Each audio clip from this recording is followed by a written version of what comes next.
sleeping right now.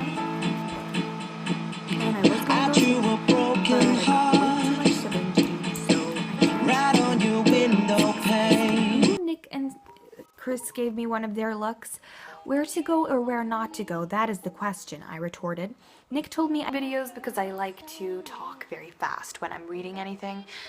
Because, like, there's this weird tension or whatever, so, you know, I make mistakes. We all do. But not all of us. Refrigerator box. And we could be backwards about it, too. You know, Ava is right, Chris said. We have never done anything backwards before, so on friendship, After we had traveled several years back in time, we were faced with a dilemma. We were visiting with a singer named Elvis who learned to forget or forgive, etc. So the last page was page 53. So I'm going to have to cross that out because 33.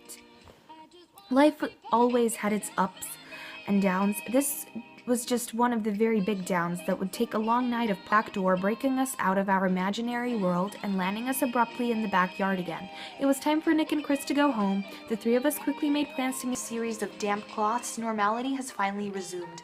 Nat sipping her coconut milk latte, India sprawled across the sofa with her second espresso, and Toby's plowing through a glass. I looked out the window to see that it had rained, a very hard and drenching rain, with deep regret in my heart. Silence replaced our usual banter. Our box had only been with us for one day. Now we were stuck in the real world because our box was dead.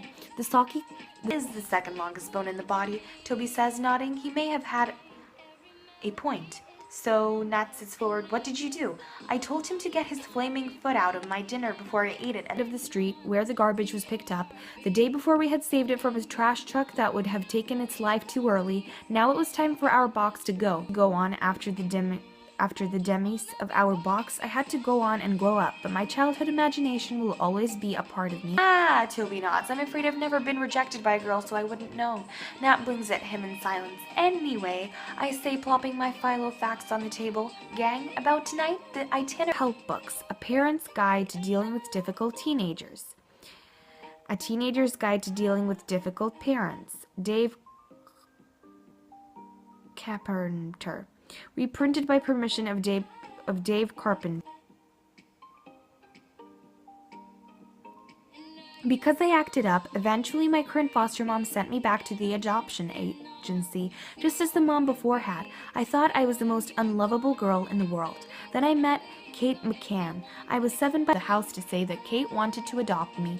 Then she asked me if I'd mind living with one parent instead of two. All I want is someone 69 on family, kept waiting for her to change her mind. I thought if I act bad enough she'll leave me like the others, so I tried to hurt her before she could hurt me. I picked fights over little things and threw tantrums when I didn't get my way. I slammed doors. If mom tried to stop me, I'd hit. Wasn't going to get rid of me. She really did love me, and I realized I loved her too.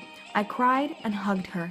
In 1985, when Mom formally adopted me, our whole family celebrated at a restaurant.